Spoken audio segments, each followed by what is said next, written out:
जय हिंद स्टूडेंट्स। आज हम सब कक्षा 5th की हिंदी का पाठ एक पढ़ेंगे जो है प्रार्थना। इसमें ईश्वर से प्रार्थना की गई है। तो सबसे पहले हम इसे कैसे गाएंगे वो देखेंगे। तो क्या दिया है, दया कर दान भक्ति का हमें परमात्मा। इसे हमें क्या करना है, थोड़ा सा लय में गाना है। तो कैसे गाएंगे हम इसे, दया कर दान भक्ति का हमें परमात्मा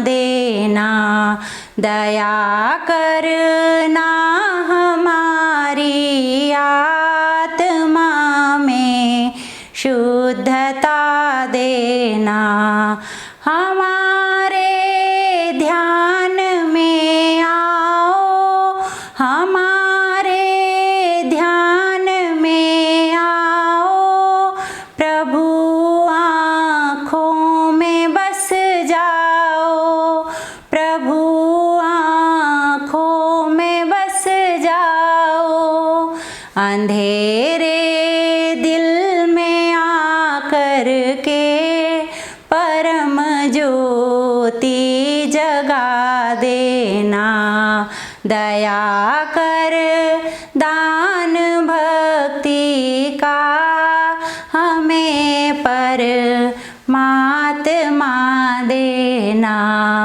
हमारा कर्म हो सेवा, हमारा कर्म हो सेवा, हमारा धर्म हो सेवा, हमारा धर्म हो सेवा, सदा ईमान हो सेवा, व सेवक चर बना देना, दया कर दान भक्ति का हमें परमात्मा देना, बहा दो प्रेम की गंगा दिलों में, प्रेम का सागर दिलों में,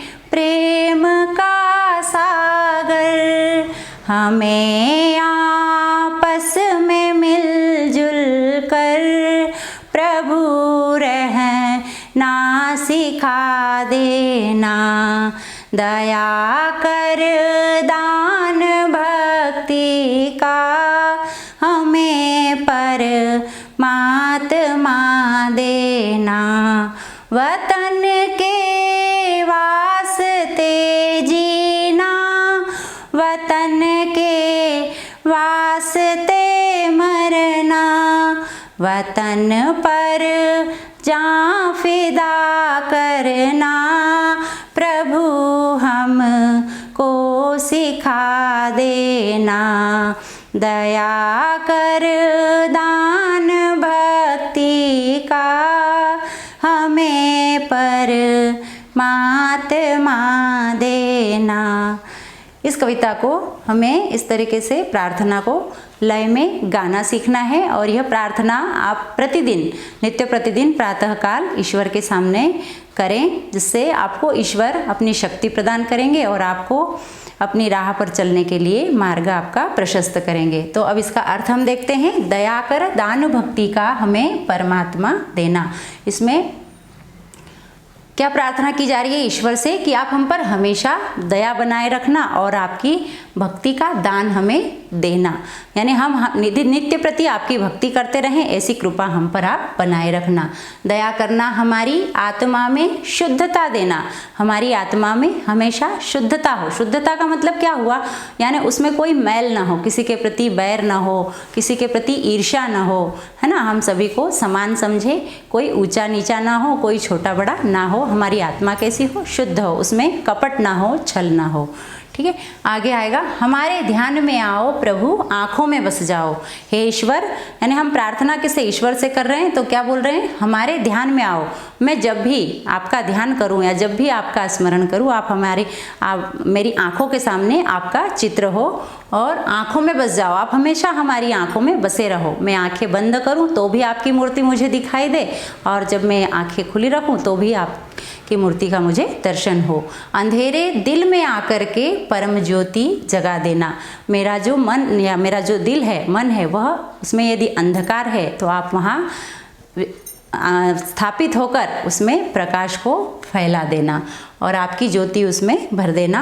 हमारा कर्म हो सेवा, हमारा धर्म हो सेवा। हे ईश्वर, हम जो भी कर्म करें वह कैसा हो हमारा, हम नित्य प्रति सबकी सेवा करते रहें। हमेशा हमारा कर्म कैसा हो, सेवा करने का हो, और उस सेवा से जो हमारा धर्म हो और उस धर्म की भी क्या हो, निरंतर नित्य प्रति उन्नति होती रहे और हम उसकी भी सेवा करते रहें। सदा ईमान हो सेवा, व सेवक चर बना देना। हमारा ईमान भी क्या हो, सेवा का हो। हमेशा हम सेवा करते रहें सभी की। हमें क्या बना देना, सेवक चर बना देना।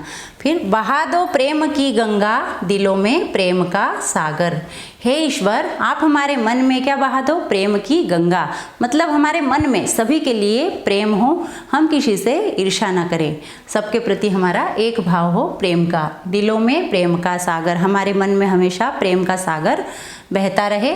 हमें आपस में मिलजुल कर प्रभु रहना सिखा देना। हम हमेशा सबसे क्या करें, मिलजुल कर रहें, हमेशा आपस में सभी के साथ मिलजुल कर रहें, आप ऐसा हमें सिखा देना। आगे है, वतन के वास्ते जीना, वतन के वास्ते मरना, वतन पर जान फिदा करना, प्रभु हमको सिखा देना। हम क्या करें, जब तक भी जिए, हम किसके लिए जिए, वतन के लिए, यानी हमारी मातृभूमि के लिए हम हमेशा जिए। उसके लिए हम नित्य प्रति प्रयास करते रहें कि हमें उसकी उन्नति के लिए क्या क्या करना चाहिए। हमें जब भी मृत्यु आए तो हम किसके लिए मरें, हमारे वतन के लिए, हमारी मातृभूमि के लिए मरें।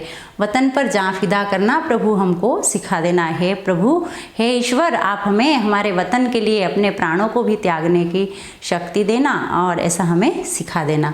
तो इसमें जो बच्चे हैं वह क्या कर रहे हैं, प्रार्थना कर रहे हैं ईश्वर से।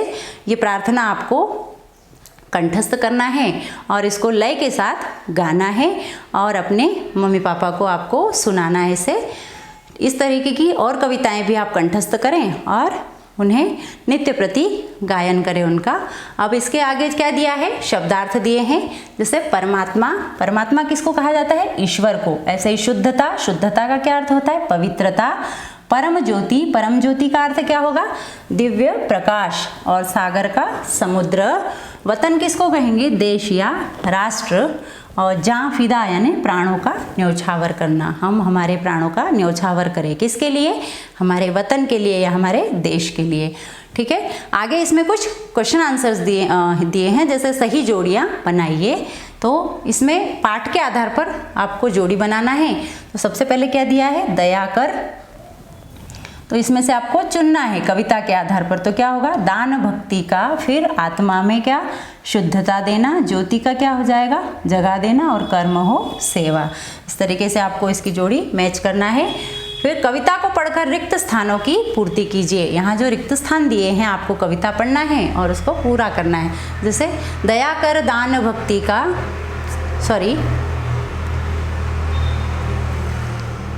दया करना हमारी आत्मा में देना। तो क्या देना, शुद्धता देना। क्या देना, शुद्धता। यहाँ क्या आ जाएगा, शुद्धता। ठीक है, यहाँ हमने लिख दिया शुद्धता। बहा दो प्रेम की गंगा। क्या बहा दो, प्रेम की गंगा, दिलों में प्रेम का सागर। हमारा कर्म हो सेवा, हमारा धर्म हो सेवा।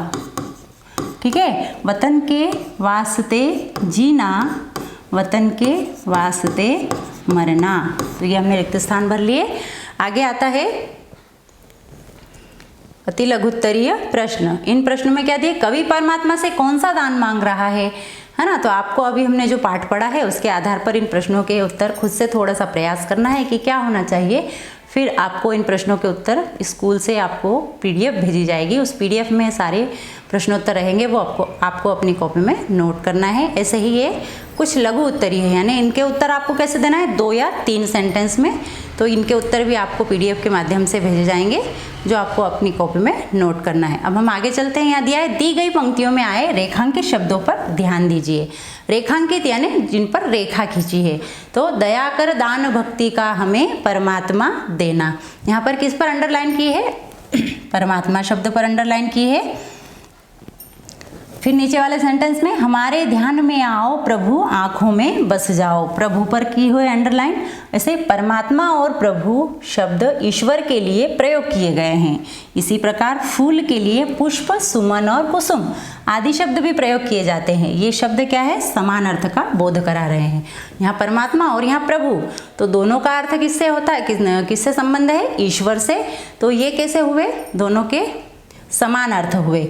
तो जो शब्द परस्पर समान अर्थ या मिलते जुलते अर्थ का बोध कराते हैं उन्हें कैसे शब्द कहा जाता है, समानार्थी कहा जाता है या पर्यायवाची शब्द। तो इसके लिए आपको यहाँ पर एक प्रश्न बनाना पड़ेगा, ठीक है, क्या कि पर्यायवाची शब्द किसे कहते हैं। ये भी आपकी कॉपी में आपको लिखना है, ये प्रश्न भी, पर्यायवाची शब्द किसे कहते हैं, ठीक है। ये प्रश्न लिखा, उसके बाद उत्तर आपको कहाँ से मिलेगा, नीचे से ही। ये उत्तर भी यहाँ पर दिया हुआ है, इसे उत्तर डाल देंगे और लिखेंगे जो शब्द परस्पर समान अर्थ या मिलते जुलते अर्थ का बोध कराते हैं उन्हें समानार्थी या पर्यायवाची शब्द कहते हैं, ठीक है। ये हमारा हो गया। आगे दिया है, जैसे अब यहाँ पर उदाहरण भी दिए हैं, जैसे सूर्य, सूर्य का समानार्थी क्या है, सूरज, भास्कर और दिनकर। ऐसे ही नदी का पर्यायवाची क्या है, सरिता, सरी, पयस्विनी। और हवा का पर्यायवाची क्या है, वायु, पवन और समीर।